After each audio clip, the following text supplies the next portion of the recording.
लीजिए व्रता, हमें बचा लीजिए। कहाँ है आप रानी माँ? रानी माँ आप कहाँ हैं? हमें बचा लीजिए व्रता, हमें बचा लीजिए व्रता, हमें बचा लीजिए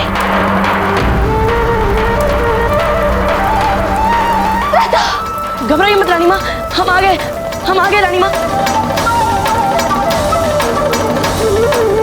रानी माँ, रानी माँ।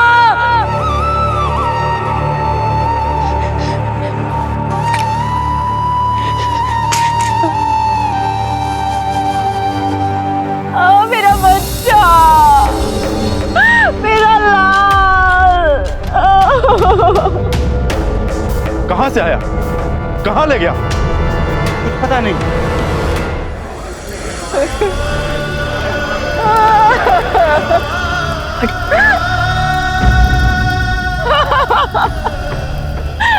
मेरा बच्चा, मेरा लाल। क्या हुआ जीजी? नर पक्षी भाग ले गया इसके छोरे को जंगल में घसीट के। क्या? बाबूजीराज, बच्चा अभी बहुत छोटा है, उसने बगलबंदी पहना था। वो इस हाथी को अपने पास हमेशा रखता था, शायद आपने उसे देखा भी हो।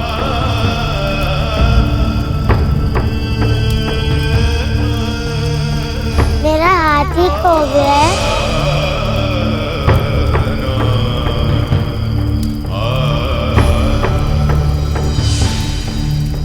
मेरी माँ नहीं जाने देती, उन्हें लगता है अगर मैं अकेला गया तो मुझे बाघ खा जाएगा।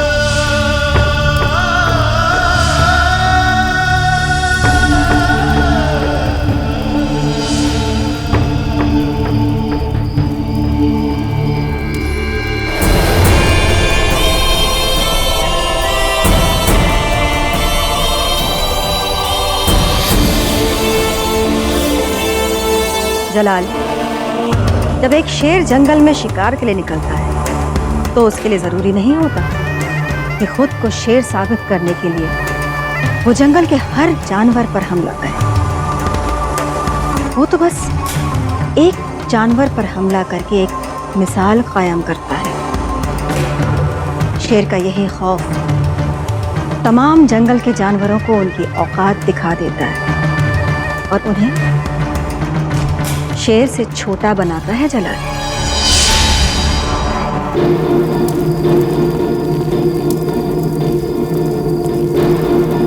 बाबूजीराज, ये देखिए बाघ के बच्चे।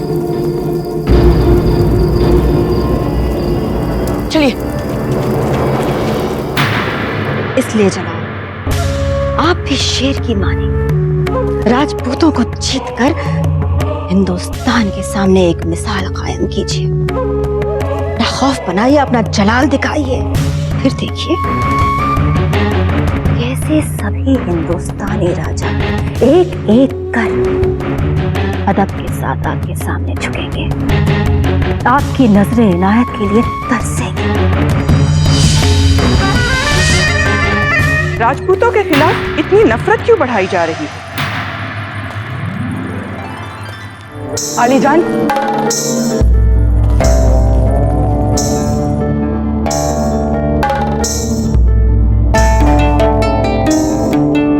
मलिका आलिया, आदाब। आदाब। आगरे से कब लौटी आप? कुछ देर पहले ही हमें बताया गया कि आप किसी जरूरी सियासी बातचीत में मसरूफ हो और महामंगा ने किसी को भी खलल डालने की सख्त मनाही की ताकीद की है। आली जान, ये हुक्म आपके लिए नहीं है। कोई बात नहीं जलाल, अगर महामंगा ने ऐसा कहा था तो जरूर इसके पीछे कोई मकसद रहा होगा। तो बताइए महामंगा, अब जलाल के जहन में राजपूतों के ही खिलाफ जहर भर रही है। इन्हें बताइए ना कि जब हम मुसीबत में थे तो राजपूतों ने ही हमारी मदद की थी, कि जब जलाल पेट में थे तब अमरकोट के राणा वैरी साल ने ही हमें पनाह दी थी। इन्हें बताइए महामंगा। जलाल, आप तो पैदा ही एक राजपूत के घर में हुए हैं। क्या ये सच है आली जान? अम्मी, बिल्कुल सच है जलाल, उतना ही हकीकी सच जितना हकीकी सच ये है कि अब आप छोटे बच्चे नहीं हैं, मुगलिया सल्तनत के शहंशाह बन चुके हैं और अपने वालिद मरहूम के उस आखिरी ख्वाहिश को बेइज्जत नहीं कर सकते जिसमें उन्होंने अपनी आखिरी सांसें लेते वक्त आपके नाम जो पैगाम लिखवाया उसमें सबसे पहले राजपुताने को फतह करने की तायीद की। आपको आगे देखना है जलाल, पीछे नहीं।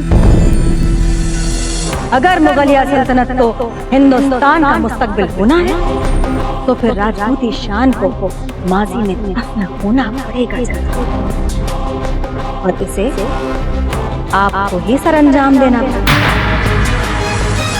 जलाल, मलिका आलिया, ये सियासी बातें आप हम पर छोड़ सकती हैं क्योंकि सारे आलम को फतह करने की ख्वाहिश रखने वाले इस मासूम जहन को मुख्तलिफ नुक्ते नजर से उलझाना बेहतर नहीं होगा।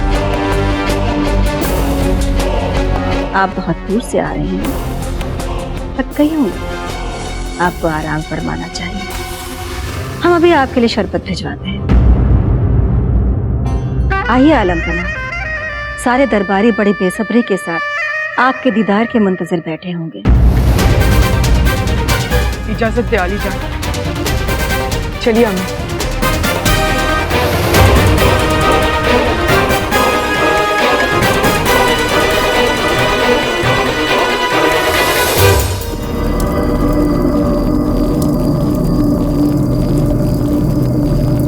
बाबूजीराज, वही बगलबंदी है जो वो बच्चा पहना हुआ था।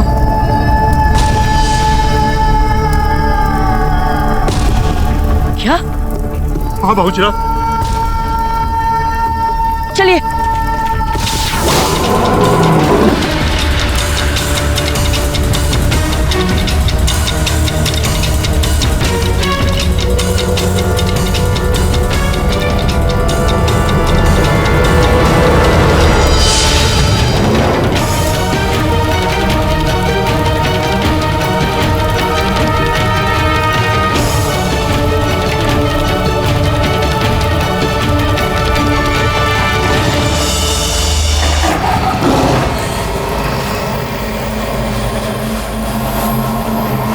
बाबूजीराज, हमें यहाँ से निकल लेना चाहिए। घबराइए मत काका, हम बाघ का सामना कर सकते हैं और फिर घबराने से क्या फायदा। बाबूजीराज, ये घना जंगल है, पग पग पर संकट है।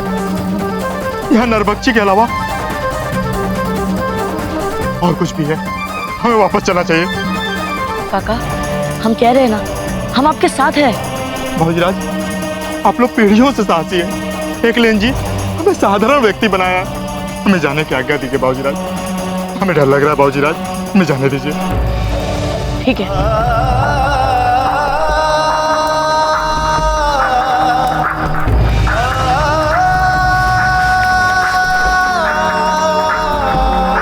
ये लीजिए, हमारी खंजर आपके पास है। ये जंगल में आपको सुरक्षित रखेगा। बाबूजीराज, एक लेन जी आपको लंबी उम्र दे बाबूजीराज, लंबी उम्र दे बाबूजीराज।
अब कौन पता होगा, मैंने सुना है बड़े साहसी हो।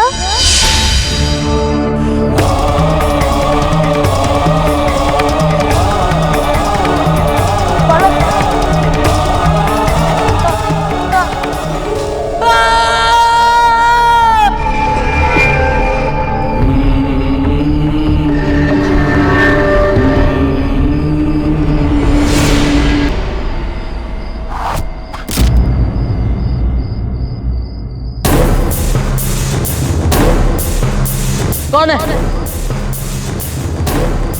कौन है?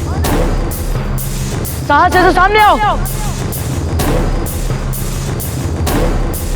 सामने आओ।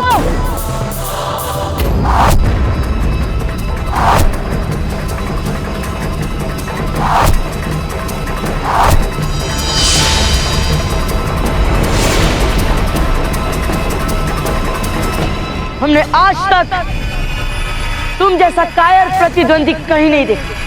सुन रहे हो तुम? वाह!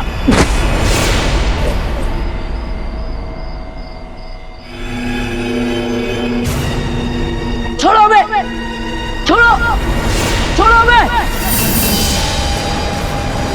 छोड़ो बे,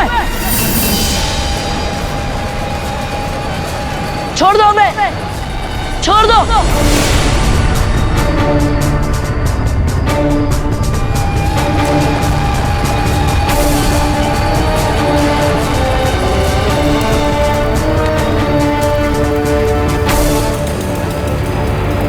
छोड़ो बे, छोड़ो, छोड़ो बे।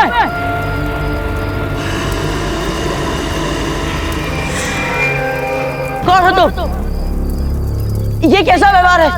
हाँ, छोड़ो बे, हमें जाने दीजिए। अगर नहीं छोड़ा तो अपना तुम खुद देख लोगे, क्योंकि तुम मुझे नहीं जानते। क्यों जाने हम कि तुम कौन हो? मुंह उठाकर हमारे जंगल में हमारी आज्ञा के बिना घुस आते हो। इस अपराध का दंड तुम्हें अवश्य मिलेगा, और ऐसा दंड कि दोबारा इस जंगल में घुसने का कोई साहस भी ना करे। तुम्हें भय नहीं है हमारा? तो लो, बता दे हम तुम्हें हम क्या है। गांव के सरदार हो, सामंत हो, या मेवाड़ के युवराज, हमारे यहाँ सब बराबर है। ये जंगल हमारा है और मैं यहाँ का राजा। यहाँ हमारे नियम चलते हैं, और हमारे जंगल का सीधा सा एक नियम है, जो हमारे जंगल में बिना आज्ञा के प्रवेश करेगा वो यहाँ से जीवित वापस नहीं जाएगा। तुमने हमारी आज्ञा के बिना इस जंगल में प्रवेश करने का अपराध किया। हमारे जंगल में प्रवेश करोगे तो इस अपराध का दंड भी भुगतोगे। क्यों आया था हमारे जंगल में?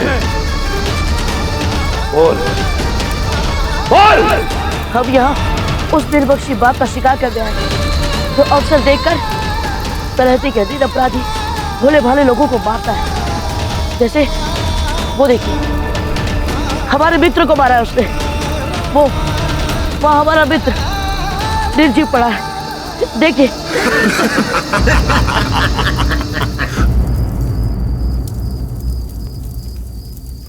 देखा, तुम आए थे जंगल में शेर का शिकार करने और खुद शिकार हो गए। पेड़ से उल्टे लटके हो। अगर हम शेर की सहायता करें और तुम्हें ऐसे ही लटका हुआ छोड़ दें तो उसके खाने का प्रबंध हो जाएगा। और इसके लिए हमें कुछ नहीं करना, बस यहां से चुपचाप चले जाना है। यदि आपके जंगल का नियम आपसे यह कहता है कि जो लोगों की भलाई के लिए उनकी समस्या को हल करने का प्रयास करे उसी को ही दंड देना चाहिए, तो ठीक है, जैसा आप उचित समझे।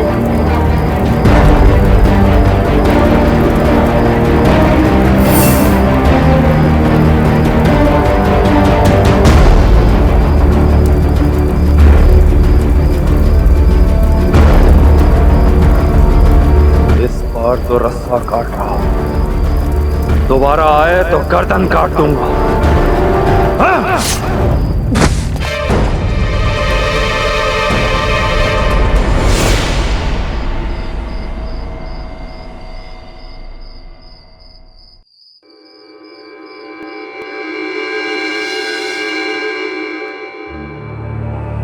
ओए मेरा छोरा, बेटा उठ जा, उठ जा मेरा बच्चा। अरे कोई तो मेरे लड़के को उठा दो रे, कोई तो दादा। क्षमा करें जीजी, हम आपके बेटे को नहीं बचा पाए। नहीं नहीं बाबूजीराज, हम सब मिलके भी जितना नहीं कर पाते उतना किया आपने। हाँ हाँ, आप न केवल बिना डरे बाघ का पीछा करते हुए जंगल चले गए, बल्कि आपने तो उन भयानक भीड़ों के संकट का सामना भी किया जो जंगल में आने वालों को कभी जीवित नहीं छोड़। बाबूजीराज, जिस प्रकार सारे संकट सहकर आप हमारे बच्चे का शव जंगल से लेकर आए, हम सब तो इसी बात के लिए सारी उम्र आपके ऋणी रहेंगे बाबूजीराज। युवराज, आपकी वीर गाथाएं हमसे पहले तलहटी में आई थी। मैं एक दुखियारी बहू, मुझे न्याय चाहिए, न्याय। मेरा बच्चा मरा है।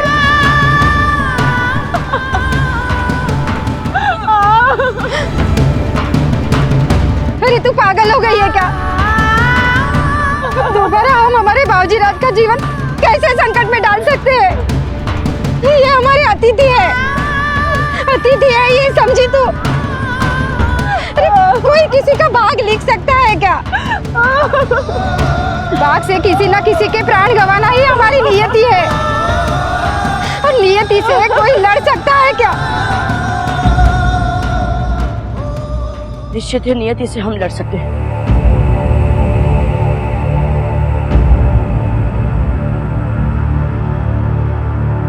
जीजी, आप चिंता ना करें, आपको न्याय मिलेगा।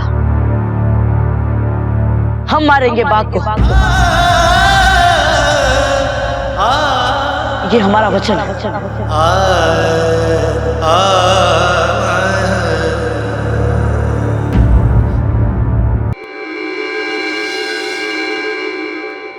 दृष्टिता क्षमा महारानी साहब, पर हमने तो सुना था कि बाबूजीराज प्रताप को राजमहल से निर्वासित करने के आदेश के पीछे हट आप ही का था, और यदि ये बात सत्य है तो बाबूजीराज प्रताप तलहटी में कैसे रह रहा है? इसे जानने में इतनी रुचि क्यों है आपकी?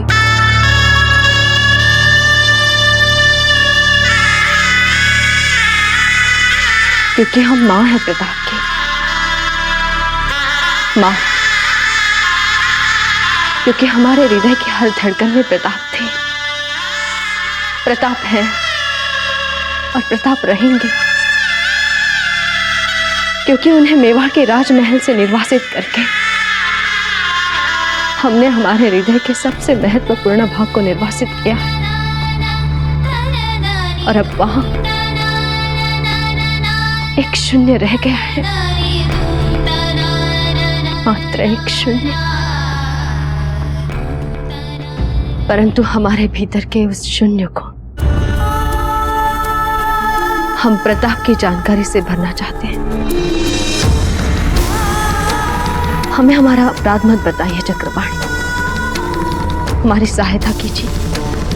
महारानी साहब, बाबूजीराज प्रताप आपको हर पल याद करते हैं, किसी से कहते हैं, किंतु मैं जानता हूँ महारानी साहब, वो हर समय आपकी कमी अनुभव करते हैं। आपकी आज्ञा को धर्म समझकर वो वैसे ही कर रहे जैसा आपने कहा था, वैसे ही जी रहे जैसा आपने चाहा था, और तलहटी की इन कठिन परिस्थितियों में रहते हुए भी बाबूजीराज तलहटी के लोगों के बीच चमकते हुए तारे की भांति चमकना आरंभ कर दिया है। वहां वे सबकी आंखों के तारे बन चुके हैं, पूछते उन्हें वहां सब। ऐसा क्या कर दिया प्रताप ने वहां? सदाचार और विनम्रता के अतिरिक्त जिस नरबक्षी बाघ के आतंक में तलहटी अब तक जी रही थी, बाबूजीराज तलहटी वालों के लिए उस नरबक्षी बाघ तक का शिकार करने का प्रयास कर रहे हैं। हम चाहते हैं कि आपको और प्रताप को समझाएं कि वो ऐसा कोई साहसिक कार्य ना करें कि फिर एक बार मेवाड़ उनकी जय जयकार कर बैठे। आपको उन्हें समझाना होगा जीजा कि उनको अब साधारण जीवन जीना है, एक साधारण व्यक्ति की तरह। प्रताप को रोकना होगा। हाँ महारानी साहब, मैंने भी इस छिपे संकट की गंभीरता को समझकर बाबूजीराज को बोला था कि बाघ नरबक्षी है, दूर रहो इससे, इसके शिकार में प्राणों का संकट है। संकट नरभक्षी बाघ का नहीं है। हम जानते हैं अपने पुत्र को। मेवाड़ की प्रजा की सुरक्षा का प्रश्न सामने आ जाए तो वो नरभक्षी बाघ के भी टुकड़े टुकड़े कर सकते हैं। संकट उनकी छोटी मासा का है। दुर्घटना तो कहीं पर भी हो सकती है ना जी, तलाटी में भी।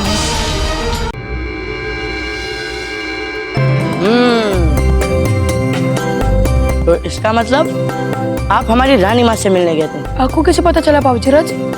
क्योंकि ऐसी मिठाइयाँ हमारी रानी माँ के अतिरिक्त और कोई नहीं बना सकता। आपने हमें पकड़ ही लिया बाबूजीराज। हाँ, हम मिलने गए थे आपकी रानी माँ से। परंतु क्यों? क्योंकि वे जानना चाहती थी आप यहाँ पर कैसे रह रहे हैं।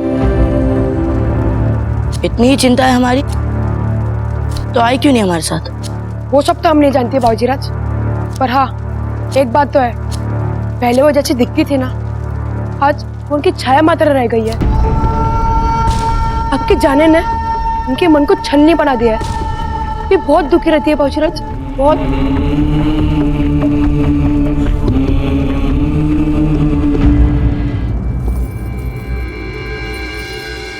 महारानी सा, माए अपने बच्चों के बढ़ने की और उनके चमकने की कामना किया करती है।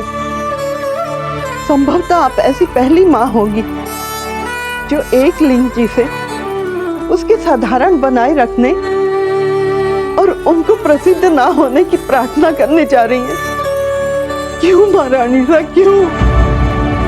हमारे पास दूसरा कोई विकल्प ही नहीं बचा है गिरजाया जी। हम धीरबाई जी के षड्यंत्रों में हमारे प्रताप को लगभग खो चुके हैं। अब उन्हें सदा सदा के लिए तो नहीं खो सकते ना गिरजाया जी। प्रताप हमारा जीवन है और हमें उन्हें बचाना ही बचाना है। अब इस बात के लिए ये आवश्यक हो गया है कि हमारे प्रताप कहीं भी रहे, उनकी कीर्ति धीरबाई जी तक नहीं पहुंचनी चाहिए। हमें हमारे प्रताप को धीरबाई जी की भक्त दृष्टि से बचाना है। हम जानते हैं चक्रपाणी, दिन रात हमारी चिंता कर करके उन्होंने स्वयं को रुग्ण कर दिया होगा, है ना? ये आप बाघ को पकड़ने के लिए बना रहे हैं ना बाबूजीराज? चक्रपाणी, आपने ये बाघ वाली बात रानी माँ को तो नहीं बताई ना?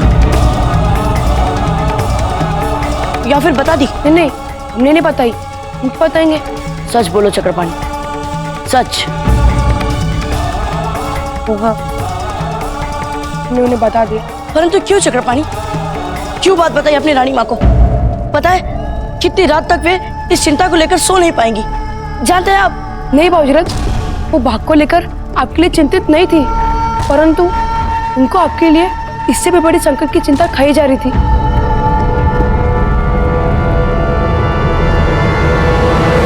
कैसा संकट, कैसा खतरा? वो तो मैं ठीक से याद नहीं आ रहा बाबूजीराज। याद करो चक्रपाणी, याद करो, कैसा संकट, कैसा खतरा? हमें सदा से कुछ कुछ ऐसा ही लग रहा था कि कोई तो बड़ा कारण है जिसके लिए रानी माँ ने हमें निर्वासित करवाया, जिसके लिए उन्होंने हमें तलहटी भेजा। चक्रपाणी, याद करो चक्रपाणी, आपको याद करना होगा। क्या पता इसी से पता चल जाए कि ऐसा कौन सा कारण है जो रानी माँ को विवश कर रहा है। बताइए चक्रपाणी, याद करो चक्रपाणी।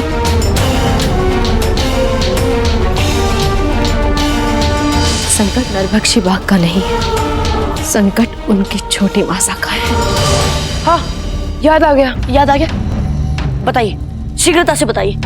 उन्होंने बोला था कि हम नरभक्षी बाघ को लेकर प्रताप के लिए भयभीत नहीं है, हम भयभीत है। जलालुद्दीन मोहम्मद जिंदाबाद, जिंदाबाद। जलालुद्दीन मोहम्मद जिंदाबाद, जिंदाबाद। जलालुद्दीन मोहम्मद जिंदाबाद, जिंदाबाद। जलालुद्दीन मोहम्मद जिंदाबाद, जिंदाबाद। जलालुद्दीन मोहम्मद।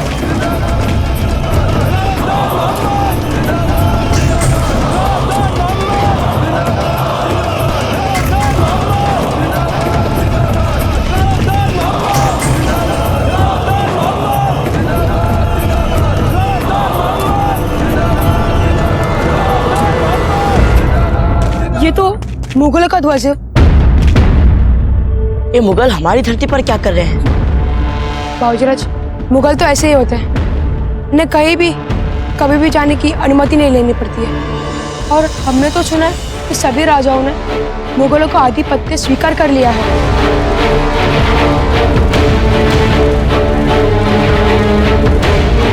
किया होगा, परंतु हमारा राजपूताना इनके सामने नहीं झुकेगा। हमारे दाजीराज इन्हें चित्तौड़ के किले में प्रवेश भी नहीं करने देंगे। देख लेना आप। नहीं करना हमें उस क्रूर और उस हत्यारे बैरम खान का स्वागत। क्यों करें हम उसका स्वागत रावत जी, बोलिए। इसलिए राणा जी, क्योंकि इस समय बैरम खान का पद और मान एक राजा से कम नहीं है, क्योंकि वो जलालुद्दीन मोहम्मद के बहुत निकट है। और ऐसा कहा जाता है कि जलालुद्दीन के नाम से सारा साम्राज्य चलाने वाली शक्ति का मूल केंद्र बिंदु भी ये बैरम खान ही है। रावत जी, कौन किसके निकट है और कौन किसकी शक्ति का मूल बिंदु है, ये जानने की ना तो हमें रुचि है और ना ही इससे हम पर कोई प्रभाव पड़ता है। हम तो बस एक बात जानते हैं रावत जी, बैरम खान कहीं का भी राजा नहीं है, इसलिए हम उसका स्वागत करके क्यों उसका सम्मान बढ़ाएं? राणा जी, इस समय राजनीति कहती है कि हमें मुगलों से कटुता मोल नहीं लेनी चाहिए। यदि इस अवसर पर उन्हें हमारा व्यवहार अपमानजनक लग गया तो हम लोग व्यर्थ ही उनके लिए अप्रिय हो जाएंगे। महान योद्धा राणा सांगा और वीरांगना माता कर्णावती के पुत्र वीर प्रताप के पिता राणा उदय सिंह को डराना चाहते हैं आप?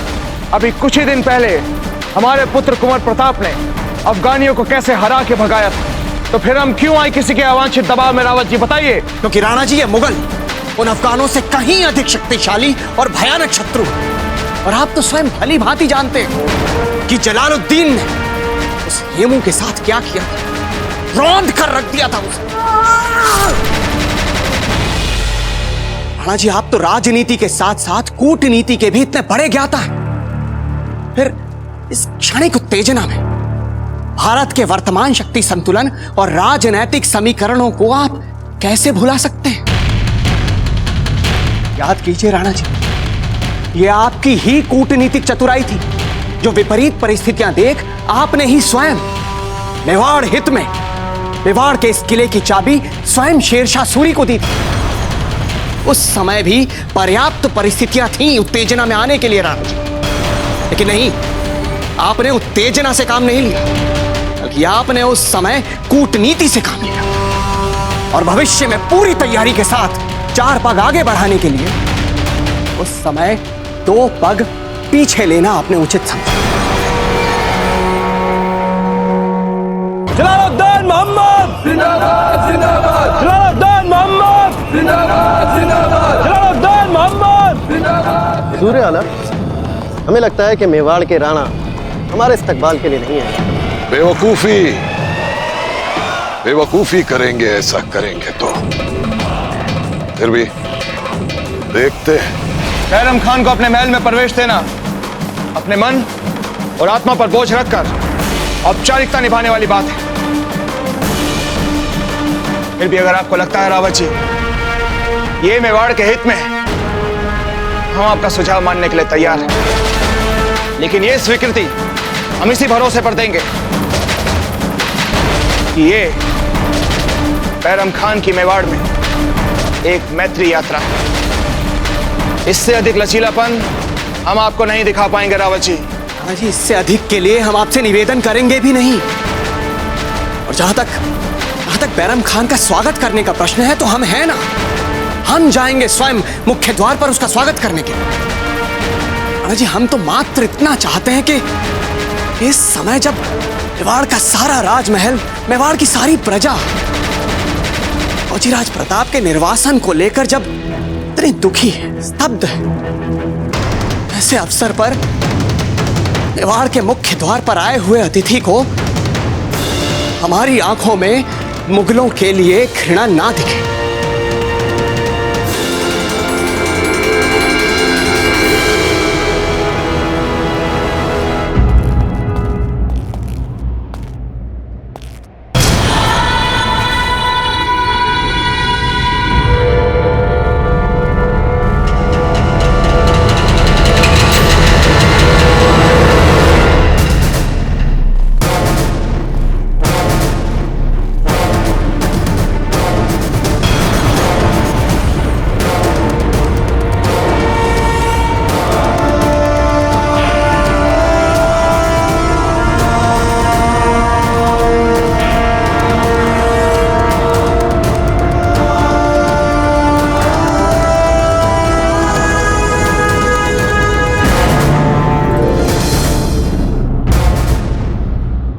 बाबूजीराज, ये रावत जी इन मुगलों के साथ इतना आदर से क्यों मिल रहे हैं? हमें ये मुगल बादशाह तो नहीं लगते।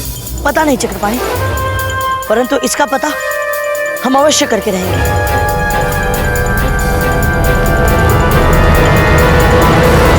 हे एकलिंग जी, ये तो इस मुगल को आदर से किले के अंदर ले जा रहे हैं। रुकिए बाबूजीराज, आप अंदर नहीं जा सकते। बाबूजीराज मत भूलिए कि आप मैच से निर्वाचित किए जा चुके हैं।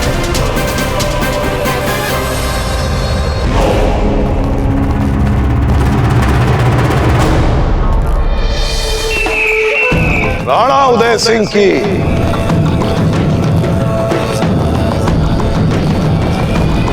जय हो। बैरम खान, हमारे दरबार में आपका स्वागत। असली स्वागत तो तब होता जब आप खुद हमारे इस्तकबाल के लिए वहां मौजूद रहते। कोई बात नहीं, हमारे ताल्लुकात जैसे जैसे पुख्ता होते रहेंगे, आपको हमारे इस्तकबाल के और बहुत से मौके मिलते रहेंगे। और हम उम्मीद करते हैं कि मुस्तकबिल में आप हमें शिकायत का मौका नहीं देंगे। बैरम खान, मेवाड़ में स्वागत और सम्मान की अपनी परंपरा है, जिसमें एक राजा के स्वागत के लिए दूसरा राजा महल के द्वार पर उपस्थित होता है। लेकिन हमारे यहाँ किसी भी दूत के स्वागत के लिए कोई भी राजा मुख्य द्वार तक नहीं जाता। बहुत खूब, बहुत खूब राणा जी। हम अपने शहंशाह सलामत से जरूर कहेंगे कि आप उनसे मिलने के लिए कितने बेताब हैं। और हमारा ख्याल है कि हमारे शहंशाह ये जानकर बेहद खुश होंगे, बेइंतहा खुश होंगे। खैर, इस वक्त तो हम आपके लिए अपने शहंशाह सलामत जलालुद्दीन मोहम्मद के दस्ते पाक से मोहरबंद ये पैगाम लेके आए। अगर आप कहें राणा जी तो हम बाआवाज़ बुलंद पढ़ दें। पढ़िए पढ़िए। हमें कुछ समझ ही नहीं आ रहा चक्रपाणी कि इस समय ताजीराज के मन में क्या चल रहा होगा। हमारे पारिवारिक शत्रु मुगलों की हमारे महल में उपस्थिति निश्चय ये दाजीराज के लिए कष्टप्रद होगा। हम जलालुद्दीन मोहम्मद बड़े ही फख्र के साथ आपको ये बताना चाहते हैं कि हमें सल्तनत मुगलिया ने अपना शहंशाह तस्लीम कर हमें शहंशाह हिंद के खिताब से नवाजा है। और शाही तख्त पर बैठते ही दिल्ली को हमने अपना सल्तनत का मरकज यानी अपनी राजधानी बना लिया है। हमने राजपूताना के बारे में कई बहादुरी के किस्से सुने हैं, इसलिए हम उम्मीद करते हैं और खुदावंद करीम से ये इल्तिजा भी करते हैं कि आपको कभी हमारा सामना न करना पड़े, क्योंकि किसी भी बहादुर कौम को मिटाने से बड़ा अफसोसनाक काम और कोई हो ही नहीं सकता। आपके जैसे दानिशमंद राजा के होते हुए तो हम ऐसा कभी नहीं चाहेंगे। इसीलिए हम आपकी तरफ दोस्ती का हाथ बढ़ाते हुए आपको यकीन दिलाना चाहते हैं कि हमारे मुगलिया परचम के साए में रहते हुए आपको और आपकी आवाम को किसी तरह के खतरे का कोई खौफ नहीं रहेगा।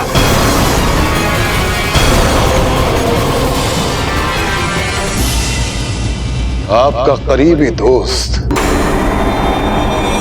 शहंशाह हिंद जलालुद्दीन मोहम्मद। हम उम्मीद करते हैं राणा जी कि हमारे शहंशाह के इस पैगाम में आपके लिए पुरखुलूस मोहब्बत और दोस्ती का जो ईमानदार जज्बा है उसका आप तहे दिल से एहतराम करेंगे, क्योंकि हमारे शहंशाह के इस पैगाम से ये बात साफ हो जाती है कि हम मुगल आपके साथ अमन और दोस्ती के किस कदर ख्वाहिशमंद हैं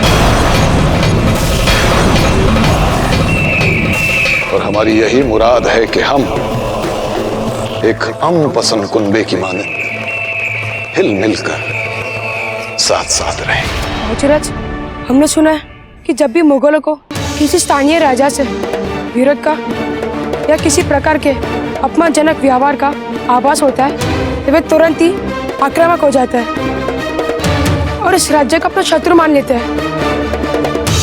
हमारे दाजीराज कोई साधारण राजा नहीं है, वे राणा है, मेवाड़ के राणा है। बैरम खान, आपके सुल्तान के लिए भी हमारे पास एक संदेश है, स्पष्ट संदेश। उनसे कहिएगा कि वे अभी बच्चे हैं, इसलिए किसी अवांछित स्थान पर उंगली ना रखें, कहीं उनकी ये भोली ना समझी उनका पूरा हाथ ना चला दे। उनसे ये भी कहिएगा कि अभी उनके खेलने कूदने के दिन, इसलिए आनंद से अपना बाल्यकाल जी, अपनी माता श्री से लोरियां सुन, और यदि उन्हें मित्रता की इतनी ही उत्सुकता है तो अपनी आयु के बच्चों के साथ मित्रता करें। राणा जी,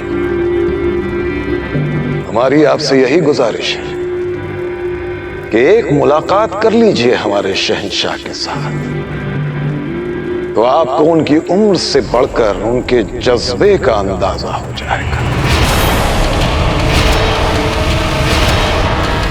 आपकी दानिशमंदी पे शक नहीं कर रहा, कईयों ने ये गलती की, ये मुंह कोई ले ली। लोग कहते थे कि उसके हाथों में 100 हाथियों की ताकत थी, पर हुआ क्या? हमारे शहंशाह एक ही झटके में उसका सर धड़ से अलग कर दिया।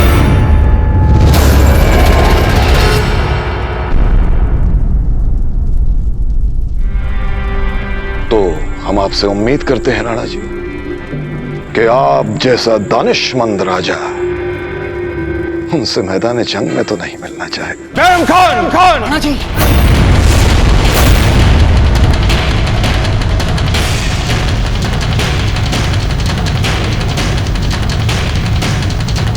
एक दूत होकर हमारे साथ इतना दुस्साहस।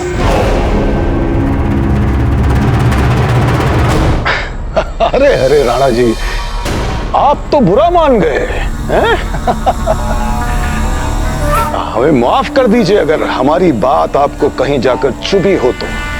दूत है इस समय आप हमारे बैरम खान, इसलिए हम किसी भी मर्यादा का उल्लंघन नहीं करेंगे, लेकिन यहाँ खड़े खड़े हमें उत्तेजित करने से अच्छा होगा कि आप जाकर प्रेम से जलपान कीजिए और सकुशल दिल्ली लौट जाइए। अरे जलपान कभी फुर्सत में कर लेंगे ना, इस वक्त हम जरा जल्दी में। पर एक दिक्कत है।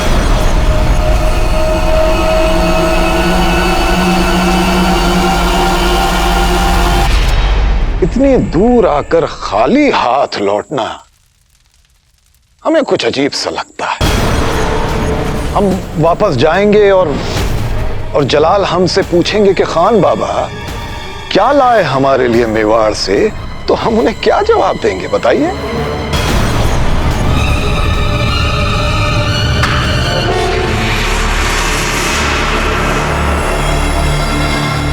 बैरम खान, हमारी ओर से ये छोटी सी भेंट स्वीकार कर।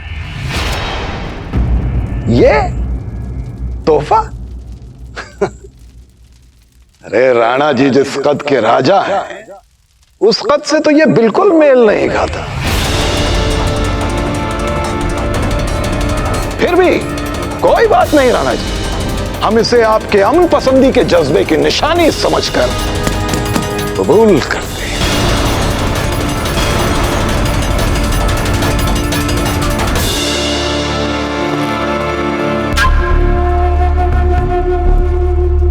अच्छा तो राणा जी अब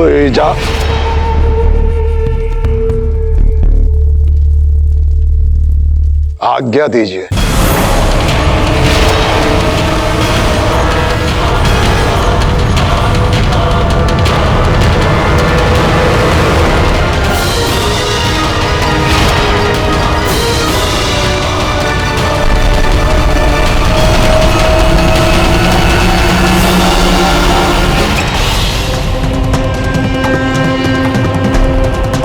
राजा के स्वागत के लिए दूसरा राजा महल के द्वार पर उपस्थित होता है। किसी भी दूत के स्वागत के लिए कोई भी राजा मुख्य द्वार तक नहीं जाता।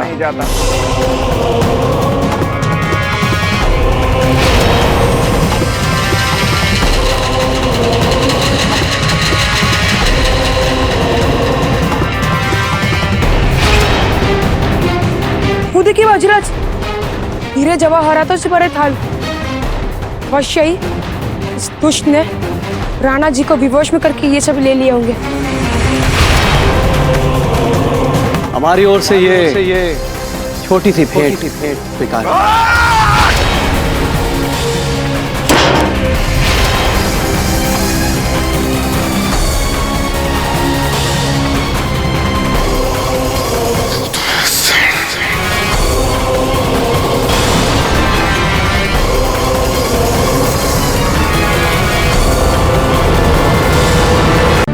हे एकलिंग जी, हमारे प्रताप में देश प्रेम के लिए जो इतना अधिक उत्साह है उसे थोड़ा कम कीजिए प्रभु।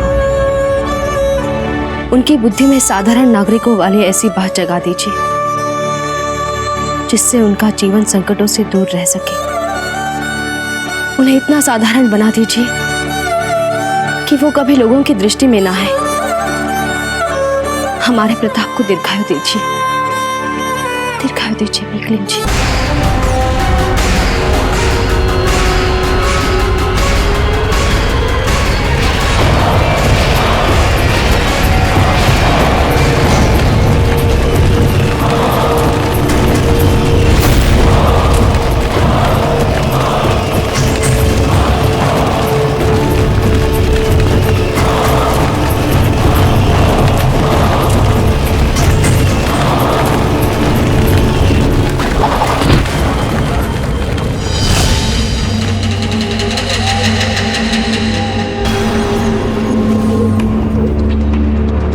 किसने की ये गुस्ताखी?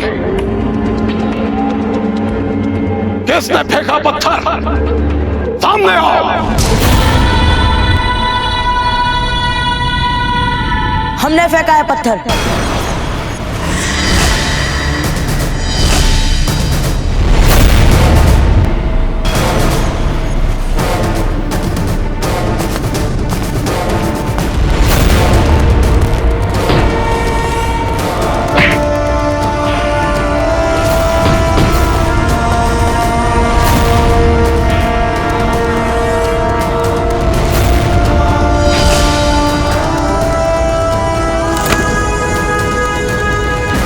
कोई बीच में नहीं आएगा।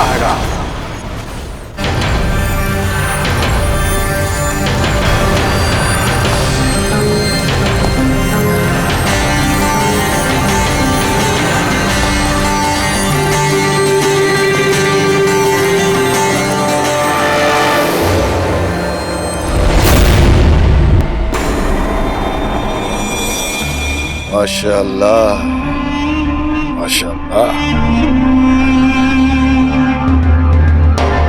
बहुत खूब।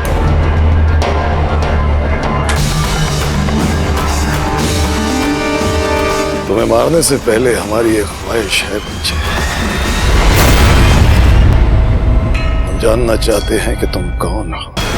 हमें मारने की बात भूल जाओ मुगल, अपने प्राण बचाने की सोचो इस राजपूत से। वाकई राजपूत? मगर हमने तो सुना था कि राजपूत कभी छुप कर वार नहीं करता। ठीक ही सुना था तुम। अभी तो हम तुम्हारे सामने खड़े।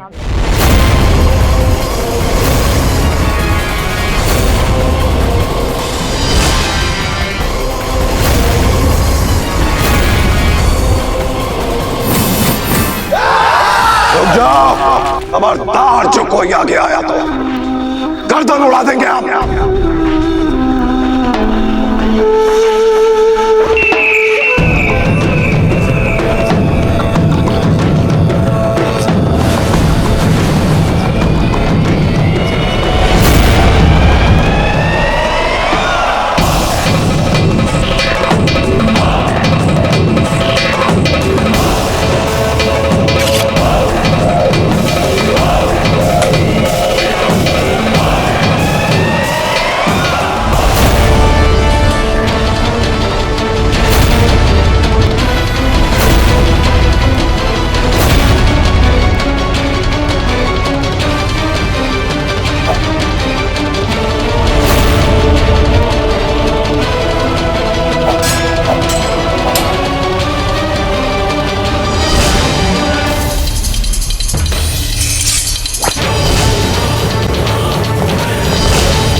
अच्छे अच्छे जंगजुओं के हाथ कांपने लगते हैं हमारे सामने, तलवारें फिसलने लगती है, वहां तू बैरम खान के हर वार से बच रहा है।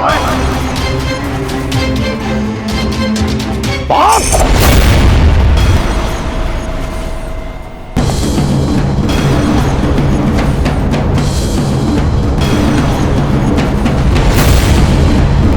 राणा जी, हमें शीघ्र ही चलना चाहिए, अन्यथा अनर्थ हो जाएगा। चलिए।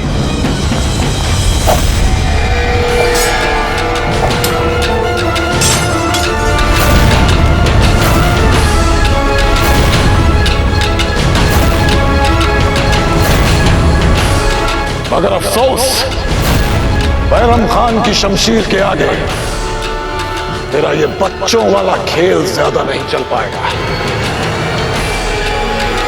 मरने के लिए तैयार हो जा।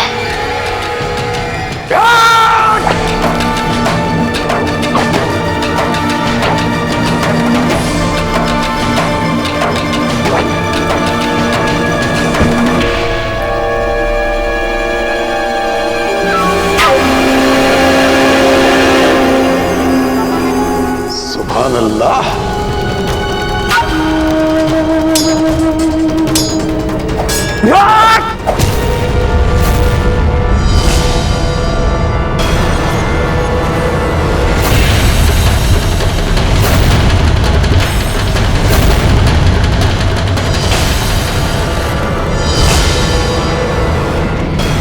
उदय सिंह जी,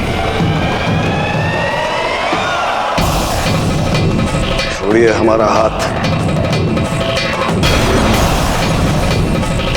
ये गुस्ताख लड़का हमारे सामने बहुत बहादुरी दिखाने की कोशिश कर रहा था। इसे माकूल सबक सिखाना पड़ेगा। नहीं बैरम खान, हम इस धरती पर इस बच्चे का रक्त बहाने की अनुमति नहीं देंगे। ये क्या कह रहे हैं आप राणा जी? एक मामूली से गुस्ताख लड़के के लिए बैरम खान से अदावत? क्या हो गया है आपको? आप जैसे दानिशमंद राजा को तो अपने नफे नुकसान के बारे में सोचना चाहिए। और आप अच्छी तरह जानते हैं कि ये जो सलूक आप हमारे साथ कर रहे हैं, इसका असर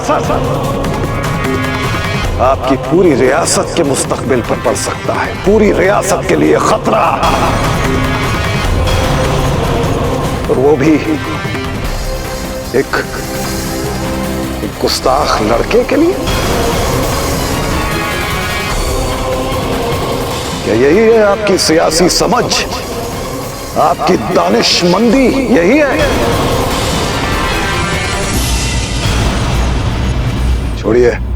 बैरम खान, हमारे यहाँ संबंधों की परिभाषा और नियम आप लोगों से कुछ भिन्न होते हैं।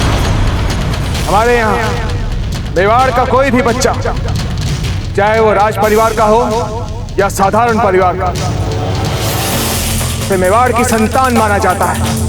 और हम मेवाड़ की भूमि पर किसी भी मेवाड़ की संतान का रक्त नहीं बहने देंगे।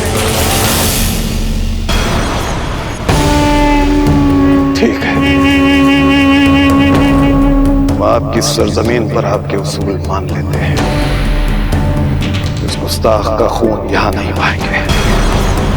इस लड़के को खींचते हुए मेवाड़ से बाहर ले जाते हैं और इसे तहजीब की 2-4 बातें सिखाकर मार देंगे। बैरम खान, ये मत भूलो कि इस समय आप मेवाड़ की धरती पर हैं। हमारे एक संकेत पर मेवाड़ की पूरी सेना, तो पूरा मेवाड़ आपके और आपकी पूरी सेना के टुकड़े टुकड़े कर सकते। वैसे भी बैरम, आप अपने बादशाह का मैत्री संदेश लेकर आए थे हमारे पास। क्यों अपने आचरण से युद्ध की परिस्थितियों का निर्माण करना चाहते हैं, जबकि आप भी अच्छी तरह से जानते हैं कि इस समय मुगल की सेना स्वयं अपना पुनर्निर्माण करने में लगी। ऐसे में हमारे साथ मैत्री के स्थान पर युद्ध क्या सुविचार होगा? कुछ भी करने से पहले सोचना जरूर बैरम खान। राणा जी,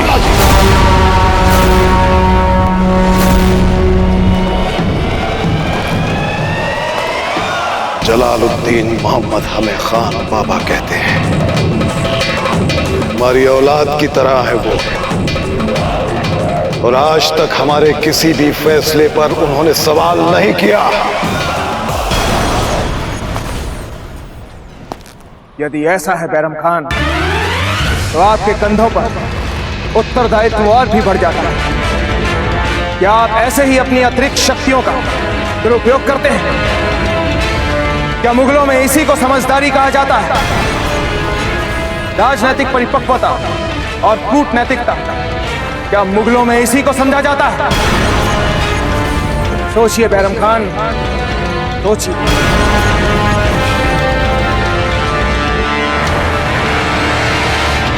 बैरम खान, आपके लिए अब यह उचित होगा कि आप इस प्रकरण को यहीं भूलकर अति शीघ्र शांति से दिल्ली वापस लौट जाएं। और हम आपको वचन देते हैं कि इस दुर्घटना को इतिहास के गर्भ में इस तरह समाहित कर दिया जाएगा कि भविष्य में कोई भी व्यक्ति इसकी चर्चा भी नहीं कर पाएगा।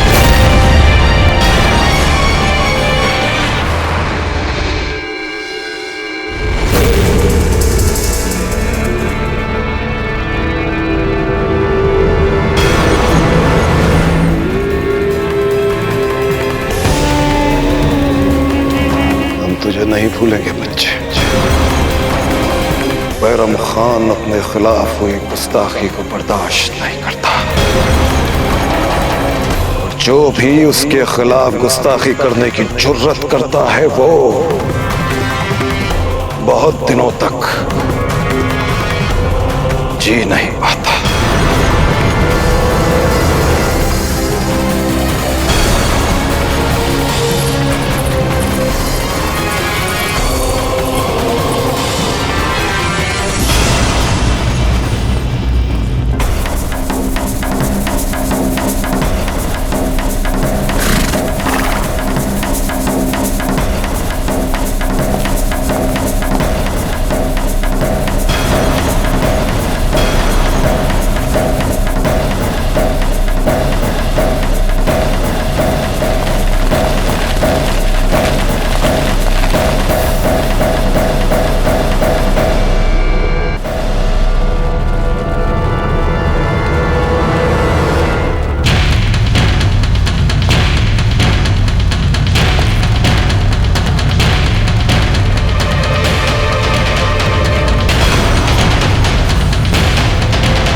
मेरी आपके मन में आत्महत्या के लिए इतनी इच्छा छिपी है तो हमें बता दीजिए। आइंदे से हम आपके साथ रहे तो थोड़ा संभल कर रहेंगे। क्यों इतना घुमा फिरा कर क्यों सोचना? आपके लिए सुरक्षित रहने का साधारण उपाय है कि आप हमारे साथ ही ना रहे। वो तो संभव ही नहीं है बाबूजीराज।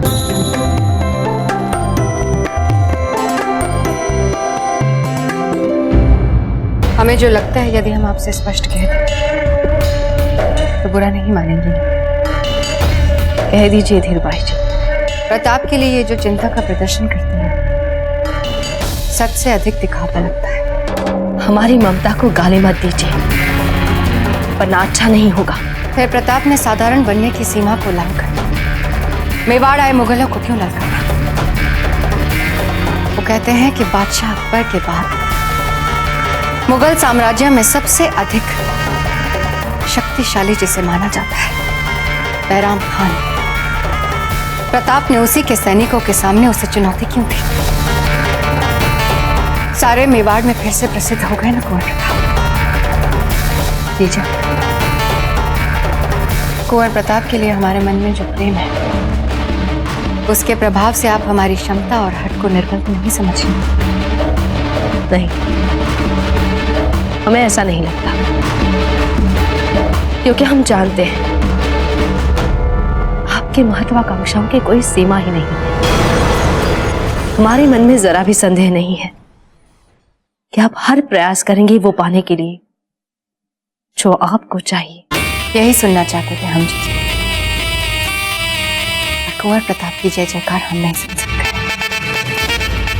ये तो जानती है ना।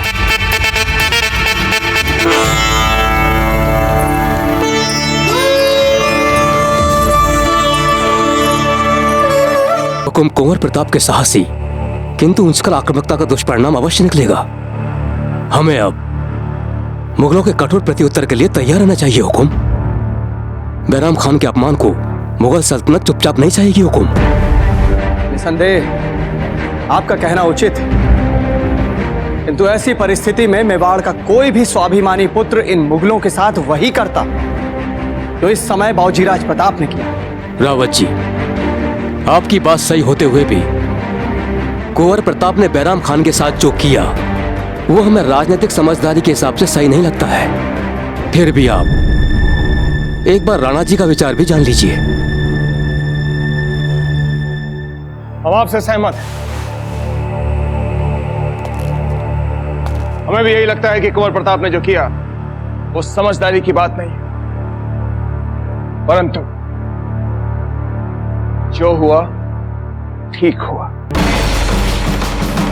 जो काम हम मर्यादा में बंद कर किले के भीतर नहीं कर पाए, वो काम कुंवर प्रताप ने बैरम खान के साथ किले के बाहर कर दिखाया। आप सब लोग अपने सीने पर हाथ रखकर बताइए, क्या आप मन ही मन बैरम खान को कठोर दंड नहीं देना चाहते थे? बैरम खान ने हमारे दरबार में आकर राजपूतों का अपमान किया, क्या आप सब लोग उसे मुंह तोड़ उत्तर नहीं देना चाहते थे? बोलिए। ही राणा जी, जब प्रश्न हमारी आन बान और शान पर आ जाए तो कभी कभी राजनीति और कूटनीति जैसे सिद्धांत अर्थहीन लगने लगते हैं। हमारी तो एकलिंग जी से यही प्रार्थना है कि मेवाड़ के हर बच्चे को अपनी मातृभूमि के सम्मान के लिए ऐसा ही दुस्साहसी बनाए, तो कोई भी शत्रु हमारी मातृभूमि पर आंख तक नहीं उठा पाएगा। शत्रु चाहे कितना भी बड़ा क्यों ना हो, कितना भी शक्तिशाली क्यों ना हो, यदि हमारे बच्चे बच्चे में निर्भीकता और देशभक्ति हो, कोई हमारा बाल भी बांका नहीं कर सकता। खम्मा गढ़ी महाराणा, महारानी सा जयंताबाई ने आपको अभी मिलने के लिए याद किया हुकुम।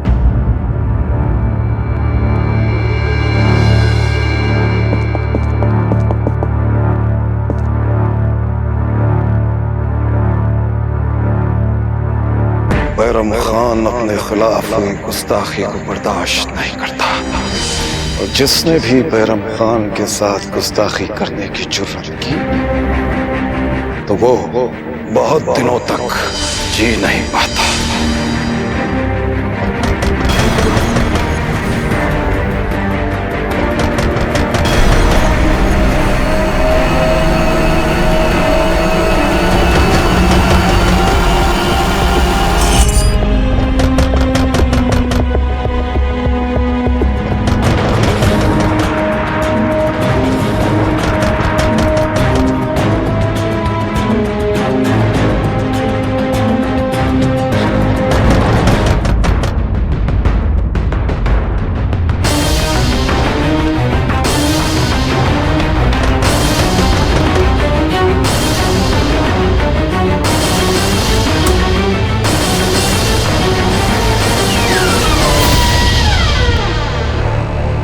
बाबूजीराज, जरा बाहर आकर तो देखिए।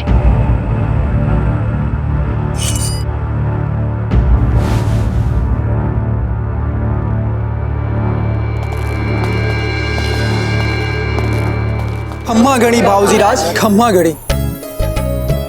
बाबूजीराज, आपने जैसे उस मुगल सरदार को चुनौती दी उसी समय हमें लग गया कि आप ही हमें उस नरभक्षी बाघ से बचा सकते हैं। हम रात दिन उस बाघ के डर में जी रहे हैं। हमें बचा लीजिए बाबूजी राज, हमें बचा लीजिए। हम आपके ही प्रजा हैं बाबूजी राज, हमें बचा लीजिए।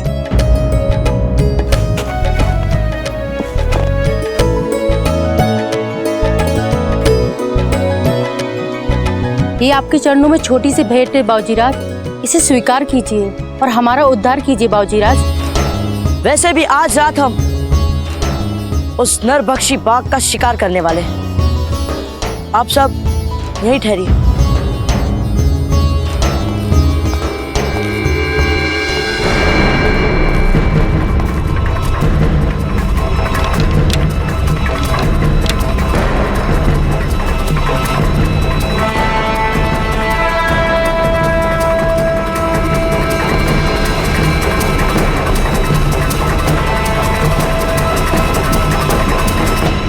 बस ये एक नया शस्त्र बना रहे थे,